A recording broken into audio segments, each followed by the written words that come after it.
your guide to the Flower and Garden International Flower and Garden Festival. Yeah. I always forget. I don't want to it's international. International. Not just national. So some information. The festival takes place March 5th through June 2nd at Epcot, as you might guess. Festival celebrates horticulture, and all things gardening. Pretty much. I mean, that's the focus. Yeah. Flowers and gardening and strategies and What strategies? of how to garden. Oh, I all don't right. know.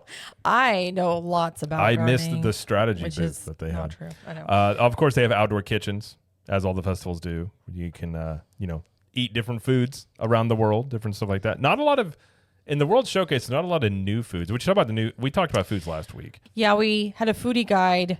We kind of looked at the foods that were available for the festival last week. So if you want a little preview of that, you can go back and listen to last week's episode. But yeah, no food talk today. We already talked about it. We're not going to repeat ourselves. Yeah. Like my parents used to say. We also had the thing that differentiates this festival from others is they have a bunch of topiaries. And these are created by horticulturists. Is that a word? Yeah. Okay. Well, I'm not a horticulturalist. I can't say the word now. I said it first. I should have stopped when I had it. I think I said it right the first time. You did. They are created by a team that do this. And so what are some of the new topiaries created by horticulturists this year? First of all, these topiaries are freaking amazing. So I just not discount the amount of work that goes into these. Who was discounting any? I wasn't. I know no one's discounting. I said horticulturists. I'm just saying you're being a silly goose. Okay, so I disagree. Go on. New this year is a Moana, Maui, Pua, and Hei topiaries at the entrance into the park. So when you first walk in, you'll see them kind of standing in the area where all of the festival stuff is. It's like right in front of Spaceship Earth and like. You mean the everybody fountain. gathers and you can't get in after Everyone you get into gathers, the park? Yes. There's like a little straw hut with all the characters standing in front of it. There's flower torches kind of right beside it. And then Moana's leaning on an oar from her boat. It's pretty cute. And I think Hei is standing on Pua. Because of course. Of course. And what I saw, it looked good. So it looked great. You know what I thought was weird is Pua. I only know this because we've seen Moana when our daughter was little, like 5,000 times. Yeah. As much as Pua was shown as like merchandise and like they would put Pua in things, he was literally in the movie for like 5 minutes. He didn't get showcased that much, did he? No, not at all. But he's always in stuff. But he literally is hardly in the movie. I know. It's very strange. And then also just a couple of other topiaries that are notable, I guess. So Groot was new last year. He is back this year, and he's moved a little bit closer to Test Track. Phineas and Ferb, they're back after 8 years. They've been gone for 8 years, and they're back, and they're near Communicore Plaza. Is there like a resurgence of, because they keep There having is. the meet and greets that always have really long lines. Like Phineas and Ferb was a pretty good cartoon. Like I always enjoyed it, but I feel like it's had a bit of like maybe it's that time period of like something goes away and it comes back. It's gotten like a lot more popular for like everything. I think I don't know about you. Maybe you watched it and I didn't or something, but I feel like I was a little too old for that when it was on. Like just slightly. Because I feel like there's like, I don't know, 5, 6, 7 years ago, or years after us, there's a group of people that were like really into it. Yeah. And they're the ones that are really like, oh my gosh, Phineas and Ferb. I mean, it came out in 2007. Okay. So I was 23. yeah, it may have been a little bit past our time. I mean, I was in my 20s. So I guess if you were like a teen or younger, maybe you would have liked that. But yeah, it's just a little after my time as what I would have enjoyed. But anyway, so it is back, and you can find that near Communicore Plaza. And then another favorite of mine, I like Belle and the Beast in France by the fountain. Always a good one. And then Snow White and the Seven Dwarfs. They're always in Germany. And then Tiana, beautiful dress in America. I think those are probably my favorites. What about you? Do you have any favorite topiaries? You know, I can't say I've ever had a favorite topiary. I will say in years past, like the Lightning McQueen one was cool. That's been so long. Like the Buzz Lightyear one, and they had a Woody one. Oh, that was cool. Amazing. Yeah. But typically speaking, in my day-to-day life, I don't usually have a favorite topiary, but they are very well done. I will say, I'm not knocking topiaries or Wait, what are they called? Hold on, I know this. Horticulturists. I don't want to. I think the Lightning McQueen one was in like 2019. It was the last time. It may have been. That one was really. It was probably in 2020 as well, but the festival only lasted like 2 weeks. So, and then it shut down. True. So I don't know. I don't remember. It's very true. But yeah, so those are some topiaries you can check out, but they are all over the park. Yes, they are. Yeah. They are on a lot. They actually showed up a little early this year. Really early. So they've been around the park for a while if you've been at Epcot. So, yeah. But now they're officially part of the festival. But yeah. They also have some gardens. Yeah, gardens. There are many gardens spread throughout the park, including the Butterfly Landing, which is the butterfly house. That's where all the butterflies are. That would make sense. We love going in there. Well, I know I do. I don't know about Jared. I'm not going to speak for him. I'm not against them, but all... I feel like I'm being slandered against all things herbology. Herbology. Horticulture. Oh, goodness. I'm trying to say this word. I keep forgetting it. Okay. No, it's fine. Like I can't say I butterflies are fine. Jared's never going to say, guys, I want to go watch the butterflies. He's never going to say that. I've never been like, I've never gone on my way, but our daughter enjoys it. Yes, our son does too. But there's also that, and then Blossoms of Fragrance by Scentsy. That's the one where it smells really good. And then the floating gardens in the pond. That's always a crowd pleaser. New this year, we have an Inside Out 2 Emotion Garden. And what does that mean? So it's in the beginning of the walkway between Imagination Pavilion and World Showcase, and it's basically like it looks like the planters are different colors that represent like anger and fear and joy. So you go through and the colors of the flowers. I thought you meant like it was going to make you feel emotions. No, they're just trying to relate the flowers to the emotion. I would like to see like welcome to the anger garden, and it's just everyone just gets angry in there. That would be terrible. But anyway, so that is there. There's also Play Along Bay Playground, which is technically a garden to them, on the Imagination Walkway, which looks pretty cool. I'm sure we'll spend a lot of time there when we visit. Yeah, well, they have 2 playgrounds. So they have kids, 2, yeah. Kids are going to have their go of it, which is probably good because Epcot is not the most, especially during the festivals, not the most kid-friendly. Yeah. Our kids get very bored of it. See, I disagree with that a little bit. I think it is kid-friendly. I think our kids specifically are like, they would rather go to a different park. Well, that's what I mean. I mean, most kids don't really want to walk around World Showcase eating foods and looking at topiaries. Kids want to like go. That's all I'm saying. There's also a new garden in France, so you can check that out as well. But there's literally a garden in every country, sometimes 2. There's a ton located in the World Celebration area, nature and discovery. So literally just walk around the park and you'll find a garden. They're there's a lot of them. For real, but they're beautiful. If you can't find topiaries or gardens here, I don't know what to tell you. I have to say, out of all the festivals, I think this one is the most, I guess it's the most beautiful. Wouldn't you say? Oh, sure. Like picturesque. Like you can get some really beautiful pictures from all the it has flowers and... Yeah. I would say that. Sure. Not Food and Wine. That's not one. You are really down on Food and Wine. Guys, I don't care for Food and Wine. Like compared to the other 3, it is my last. It is last. What happened? I'll tell you what happened. You want to hear what happened? You want to hear what happened? They overstayed their welcome. Listen, Food and Wine is bare bones. It's bare bones. It doesn't have topiaries. It doesn't have any festival art. It doesn't have any like the narrators in the countries like it does in the festival holidays or Candlelight Processional or whatever. It's just food and drinks and nothing else. They took out everything that made it special, like the wine and cheese like seminars, the cooking demonstrations, Party of the Senses is gone. They used to have a tasting sampler. What happened to that? Well, this is true. I'm just saying.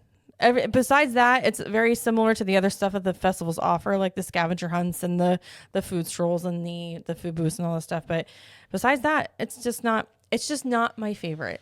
It's the bottom. It's the bottom. Okay. I feel like I'm justified in that, though. You're not wrong. I mean, it's also the hottest time of the year. Well, there's that too. Also, at least they're not running it into August. Was it into part of July a couple of years ago? Yeah. That's started in September. Walking around World Showcase in the middle of July eating hot soups. Can't say that's something. I hated that. Yeah. I hated that. But anyway, so moving on. Well, I agree with your take on Food and Wine. It is. I mean, it was the OG one. So I think it's just the one. All the other ones kind of took the concept and then added different things to it. So was it the OG? Wasn't it? Was it? I feel like it was. I think that was. I think Flower and Garden is the OG because it used to be at Downtown Disney. Well, yeah, I just mean like in Epcot. I think that was the original festival at Epcot. Oh, probably. I believe. Yeah. But if I'm wrong, then you're wrong. Edit it out of this, and no one will ever know. Okay. Just kidding. All right. Well, the next thing that the festival have is the Garden Rocks concert series, where you can catch. Are you from Boston? That's why Garden Rocks. We have listen. A lot of people from the show are in Boston. I know. Okay. It makes you think of Chris from Club 32. Eric as well. Eric, yes. Yeah, mm-hmm. The Boston comes outside. Yes. The Garden Rocks concert series. Yes. You can find standouts like Air Supply, Rick Springfield, heck yes, Sugar Ray, oh yeah, Simple Plan, 98 Degrees. Say what? I feel like it needs to say 98 Degrees featuring Nick Lachey. No. They're all good. Okay. They're all good. Plain White Tees. And more. And just a reminder, the weekends is when you're going to have the featured artists like this. The weekdays you're going to have like local Orlando bands come in. So the more well-known bands are on the weekend. They're going to get their big break at Epcot. You never know. You could. You never know. Performances are at 5:30, 6:45, and 8 o'clock every day. And dining packages are available starting at $36 for adults. And that's at Regal Eagle. And that's the only quick service dining package available. Otherwise, the price shoots up to at least $55, I think, a person. So it's pricey. If you really want to see Rick Springfield, though, you'll pay that price. You know what? Maybe you can eat with Rick Springfield. Maybe he gets a meal before he performs. You never know.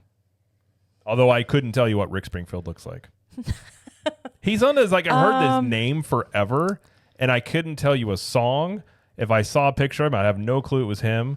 But I've heard the name Rick Springfield for most of my life. Probably from my dad, because my dad was an old 80s rocker type guy. Didn't he have long hair? Probably. I'm sure if you have the name Rick Springfield, you're going to have some I'm assuming long hair. Yeah, I mean, he's got it's medium length. Yeah. Yeah, that's exactly how I pictured him. Sorry, we're looking at a picture of him right now. I'm trying to figure out what he's saying Jesse's Girl. Jesse's Girl, yeah. Yeah. That's his claim to fame. All right, well. By the way, I'm going to go on a tangent a little bit. Oh. I showed Jared a video of Kelly Clarkson covering Your Love on her show. And Jared was like, that's really good. It's an 80s song, too. Wait, what is that? Because Rick Springfield's from the 80s. Right. Are you just saying I didn't have much of a reaction to what you showed me? No, I was just thinking oh man, it'd be cool if she could come and sing a bunch of songs, including Jesse's Girl would be cool. She should sing Jesse's Girl. She could, yeah. I guess you could talk to whoever books people at Epcot. Yeah. She's a talented singer, that one. I used to think it was called, he was singing, I Wish That I Was Jesse's Girl. And I was like, I don't think that's what he's saying. It's a slanderous song, really. I was a kid, though. He's wanting his friend's girlfriend. Which is right. Calm down, man. Calm down. Let's not write a song about this. I feel like there's a Jesse out there went that? Is he talking about Jesse and Aunt Becky? I don't think so. I doubt it. All right. Maybe. Anyways, you can catch the concert series, the Garden Rocks concert series. Okay. That is there. You also have Communicore Hall exhibit. Mm-hmm. And it's a gallery that celebrates 30 years of the festival with colorful flower displays, illustrations, photographs from years past, just random people in there, just whatever, and information about Disney horticulture And this is new. This is what they're using the communal hall for, which is, I mean, Yes. that's what it was made for, I suppose. But And it is super themed in there. The tables, the ceiling, the floor are all flower and garden themed. I Like, feel like they finally got the message to do things with the walls in there. even though it's clearly like decals that are down, clearly, that's okay. That's okay. I'm okay with that. They do have some flower displays up. They kind of spread around. They have displays of like what they're talking about with history in the background of how they create these things within the team and all that. So there's a lot of cool stuff in here, including the Farmer's Feast outdoor kitchen is located in here as well. So it's a good use of space. I think this is kind of what they were trying to convey, like they wanted to do. And it just took them a little bit to actually get there. That makes sense. Or they hit. I mean, I think some of it was the Or feed. people, I think a lot of it was the them. feedback of like, this is it, and then they're like, oh. Guys. I mean, yeah. I mean, that's what it was designed for. I still think it's kind of a small space for what was initially shown, but it is, they have like they had what they have in the Festival of the Arts. They had like the Broadway, the Disney on Broadway thing. Yeah. So definitely, definitely better use of space than it did when it first opened. And so I'm glad that's being utilized for sure. For sure. Yes. There's also scavenger hunts that you can do. So you have Spike's pollination exploration, and you find Spike the bee pollinating around the parks. As bees do. And it's $9.99 for the map and the stickers. So as you find Spike, you find where he was located, and you put the sticker on the map. You turn in the completed map to get a prize. You can also just get the prize when you buy the map, too. That is true. And the prizes this year are small watering cans. You can choose from Mickey, Spike the Bee, Orange Bird, and the Caterpillar from Alice in Wonderland. Okay. Who are you? That's from Alice in Wonderland. God, I didn't know where you. Okay. That's the Caterpillar. Oh, it's been a long time since I've seen Alice in Wonderland. What did he say? It's been a long time. I can't even hardly recall. I know of the movie. I can't recall much from it. Who are you? And he's smoking. He has a hookah. Oh yeah, that's true. He likes to party. That caterpillar, I'll tell you what. Anyway, so fun scavenger hunt. We like doing this. Our kids like doing this. They like to find things. That's true. Our daughter's very task oriented, so yeah. Yes. Give her a task to do, and she will do it. She doesn't like us to buy she likes to find them all and then go get the gift. Yes. She doesn't like the shortcuts. Absolutely. Which I like that. I respect that. Mm-hmm. Then they also have the egg extravaganza, which is a big character Easter. They have big Easter eggs that are characters. Yeah. You can go find. This hasn't started yet. Usually they give you about depends. A couple weeks of this. Now Easter's not until April 20th, I think. So they probably won't start this until April. But it's available during the festival. Yes. This is true. Yeah. And the next part, I will let Jamie take over because I can add nothing to this conversation. All righty. I would just say, they do, is the merchandise aspect. So merchandise. So there are three, I guess 4, you could say, main collections this year. And they feature items like spirit jerseys, mugs, tumblers, lounge flies, mouse ears, hats, pins, etc. But unique to this particular festival, you're going to find watering cans, planters, gardening stakes, and other gardening tools and supplies. So they have an Orange Bird collection, they've got a Spike the Bee collection, and they have an Alice in Wonderland collection, as well as pass holder items, which you could call another collection if you want. The Orange Bird collection will also have Dooney and Burke line, and there's a lug water bottle carrier. Did you see this by any chance? I can't say that I did. Okay. So, the lug bags that were like popular? Love them. Okay. Anyway, you can put like your water bottle in this bag, and there's like a little front pouch in front of it where you can put like keys, wallets, phones, etc. So it serves as kind of like a purse. It's not okay. It's kind of better than the bags they have at Universal with the Freestyle cup holders. They have the strap on it. Yeah. Okay. So these are just kind of more expensive version of that with actual like storage inside of it. And it's like it's tie string in the front. So it looks kind of like a purse, but you put your water bottle in. It's mainly for that. Okay. But it's there. That sounds handy. This is handy. And the lug bag is for Spike the Bee. It has its own actual lug bag that they have at all the festivals. And then the Alice in Wonderland items are really cute. I talked about the mouse ears a couple of weeks back when they gave a little sneak peek, and they're beautiful. But I'm not going to go through every single item because that would be exhausting. But we will see this all on Friday. So if you follow us on Instagram and Facebook, look for the stories, look for our posts there. Or if you don't, follow us there. Captain Magic. Yes. And if you're watching the video version of the show, I'll have some image overlays on this. Some of the stuff you can see. So. Ooh. I do that sometimes. Lucky you. Because I care. You do care. All right, the next thing you can do at the International Flower and Garden Festival is PhotoPass and Magic Shots. That's right. There's always PhotoPass opportunities, photographers out there taking pictures. There's special magic shots they'll have every year. The new one this year is Figment Topiary in a flower pot, which I feel like we did something. We had Orange Bird last year. Was it Orange Bird in a flower pot? I don't recall. Okay. I'm pretty sure that's what we had last year because I remember a flower pot.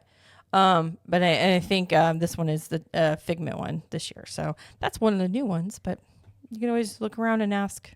There's always PhotoPass photographers out, yeah. Always. Yeah, you can always ask them, too, if they have a magic shot or something. And sometimes they show up in your app. Sometimes they take a while. Yeah. Depends. Sometimes, yep. Yeah. They also have, which ever since they kind of, I guess, the Epcot overhaul on Spaceship Earth, they have the light show. So they have the Encanto light show and the Pocahontas show on Spaceship Earth. And this happens in the evening, like when it gets dark, and it'll run every 15 minutes? I think it's 10 minutes. Every 10 minutes, yeah. Is it 15? Maybe 10, 15. Maybe it's 20. It's not a very long show. 20. It's 20. It's 20? It's 20.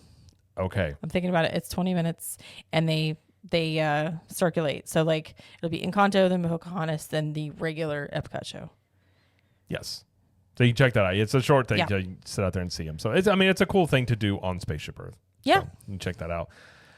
And then I think that's really all of the major aspects. I mean, obviously the big thing is the food, which we talked about last week. That's always the major like center point of it, the topiaries and things like that. Yeah. So for those that are going to go, maybe you've never been and you're wondering what's the best way to, go about the festival. We have some tips. You could call them pro tips. Call them pro tips. Because we've been to a lot of these. Sure. So one thing you can do that even we do when we go is pick up a festival passport. So it's going to tell you all of the locations of the food, every outdoor kitchen, merchandise locations, all the little points of interest. Scavenger hunts. I think they even brought back the Uncrustables, the free peanut butter and jelly Uncrustables they're giving out this year. Yes. If you go by Wednesday, Thursday, Saturday, and Sunday after 11 a.m., you can get a free Uncrustable, strawberry or raspberry, until supplies last. And they will run out. Those are the worst flavors. Yes.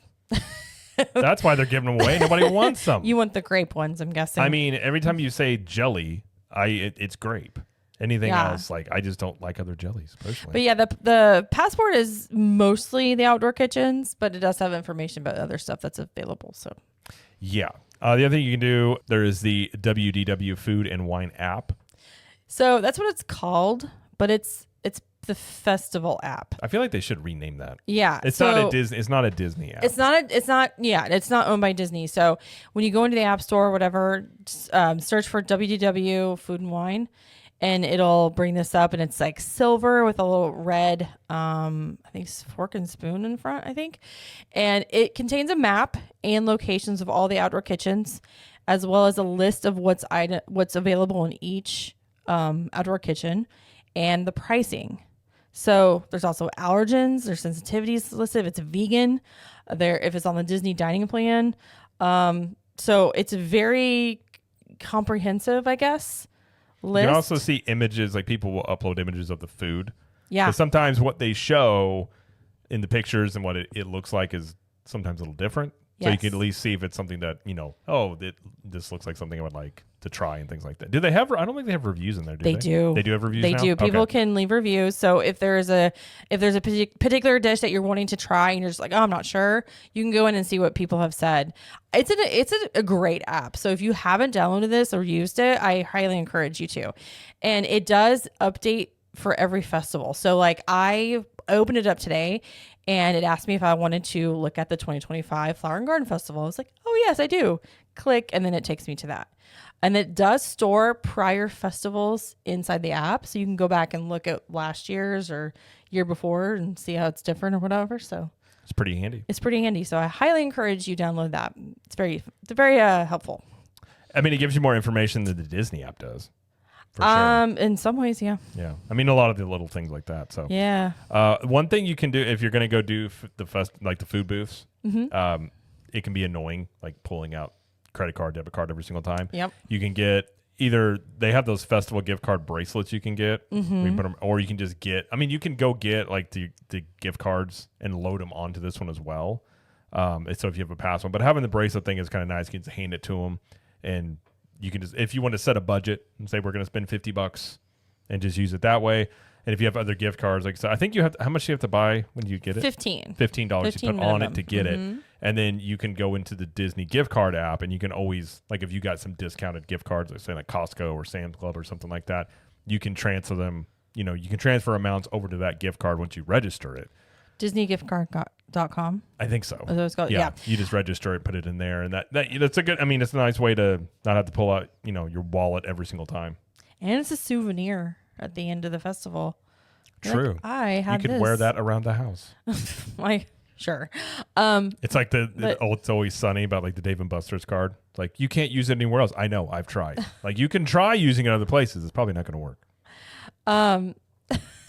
But what you said also about setting a budget, this is really good. I encourage if you're wanting to go to food or Flower and Garden and not spend too much, this is a really easy way to keep within your budget. Because like you said, if you want to spend only $50, like that's your maximum you're going to spend, do this instead of like scanning your Magic Band if you're staying on property. That you're just going to get into trouble with that because it's just scanned and you're done. If you have that gift card, you know how much is on it, and then it'll give you a total on the receipt of what's left on the gift card. It's easier to track. I'm just saying. Yes. Well, and like you can use that app, find, say there's 5 booths you want to try, have a game plan going in, and then you can, utilize your time and the budget a little bit more. Do it that way. So, yeah, it's always a good idea. Always. And also this isn't really a tip, but it is kind of because you may overlook it unless you're looking for it.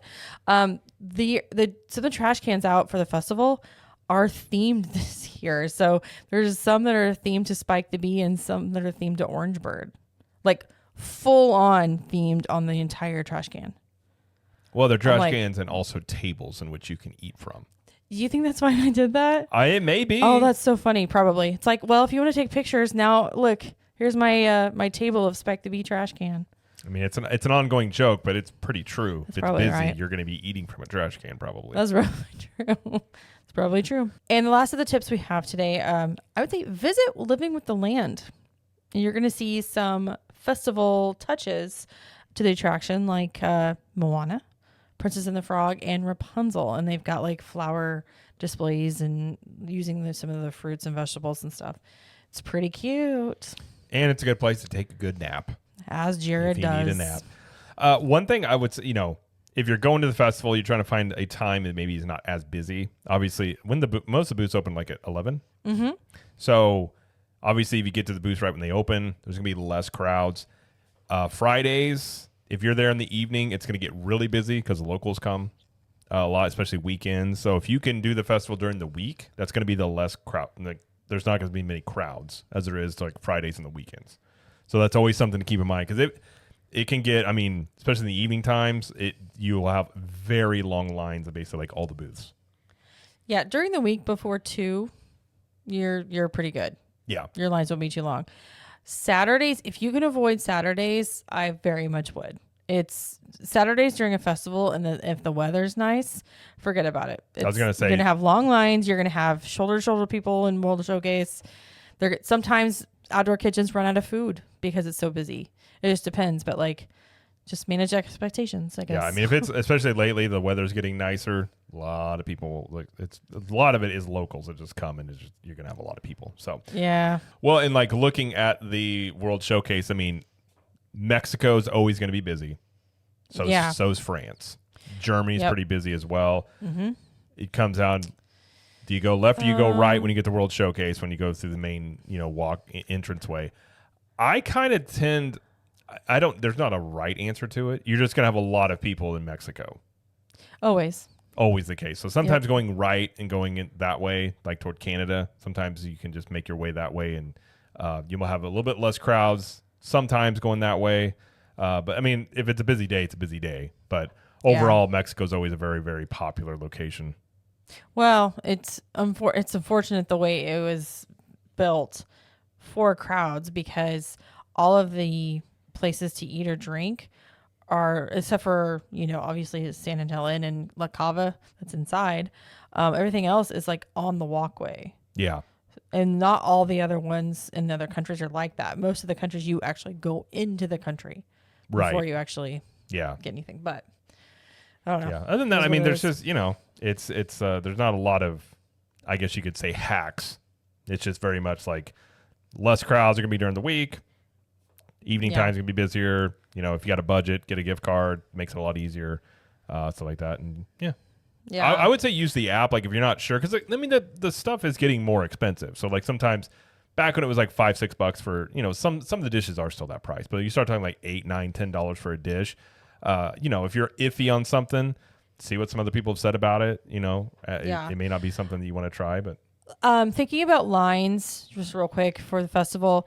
So the lines in America get very long. I feel like anytime I go to a festival now, I'm waiting at least 20, 25 minutes in America. It can every time. So a good strategy, if you want to do this, is to be back there in America, since it's like at the back of the park. Make your way there, closer to when the outdoor kitchen's open, and you won't wait as long. So if you start the back of World Showcase and then make your way around, you might see less crowds that way instead of like starting at the front of World Showcase. Very true.